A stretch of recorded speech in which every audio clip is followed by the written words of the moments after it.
Someplace in the disaster of grass, a minefield made audible, a singular clicking miniature in the backyard, like the tick a minute before whole of its night as a time bomb or rifle lock, a booby trap.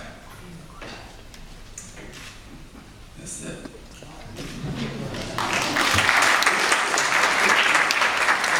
Thank you, thank you.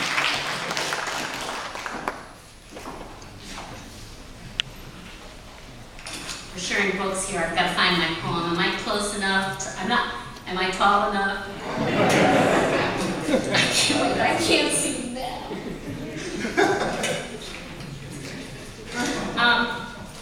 I am going to read Worlded Too Much, Irritable Song, but first I'm going to take 2 minutes to tell you why I love it. One thing I love about this poem is Russell Atkins' technique that critic Evie Shockley calls Russell's infamous apostrophed usage.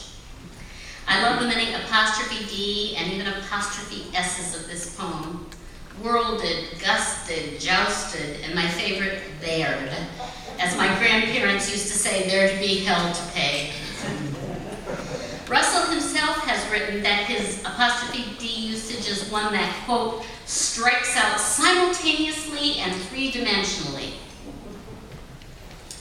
I love the speaker's central longing to be left alone, which is always interrupted by someone, whether on a bus, in the woods, in a library, on a lake, or even on a mountaintop.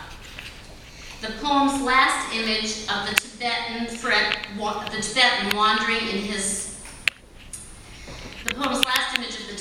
wandering in has personal reverberations for me, as I told Russell, because a friend of mine actually had the Dalai Lama visit her in her one-room cabin outside of Findlay, Ohio. The poem's closing lines are, there'd be a somebody, a Tibetan, by and by. And so for my friend Carol, also a solitary person, indeed, there was. I love the poem's echo of Wordsworth's "The world is too much with us," but then I have a less complicated relationship with Wordsworth than Russell does. I love the poem's references to Greta Garbo. Its use of garbo as an adjective, meaning, I think, a sort of delicious aloneness. Garbo was often as quoted as saying, I want to be alone, but recently I reminded Russell that Garbo once argued, I never said I wanted to be alone.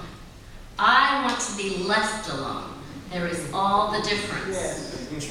The difference being, I think, that Garbo wanted to choose her company and have it when she wanted it, not everyone and not constantly. So Russell, right now, would prefer not to have a roommate, but he'd like to have a few of you come visit and phone. And if you see us afterwards, we can give you his contact information. While he and I were discussing Greta Garbo the other day, whose movies we both know and like, he told me that when he was 3 years old, his aunt and mother took him to see Mata Hari. I didn't know what to make of it, he said. That is, he didn't know what to make of it when he was 3. And who of us would? When he was older, he made of it this poem. Worlded too much. Bus hollows on, of back windows, a width where oxygen gusted, crosswise of neglect, a joyous foregone of seats, while beer cans jousted about the floor rubbished, and the drivers on the last run as a fatal alone. How such cheerfuls me. Then someone boards the bus. There's always a somebody. Once, Woodstead, hazed by Adele's Emeralded, that is, pastels from a green rain, alone, hush, had vanished, heard, no one for hours. Perfect, I thought, such garbo. Until I saw someone afar, somebody by, again.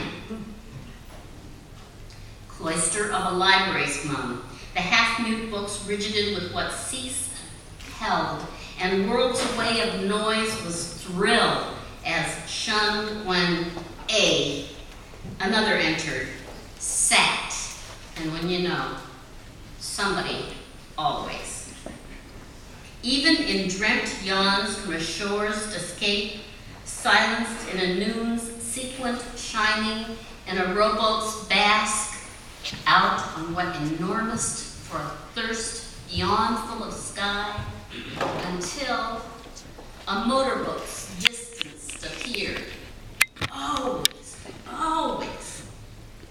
So to go to Tibet, chill aloft within a cave's chapel, high in the lull from earth as veil, for such garbo, safe, useless.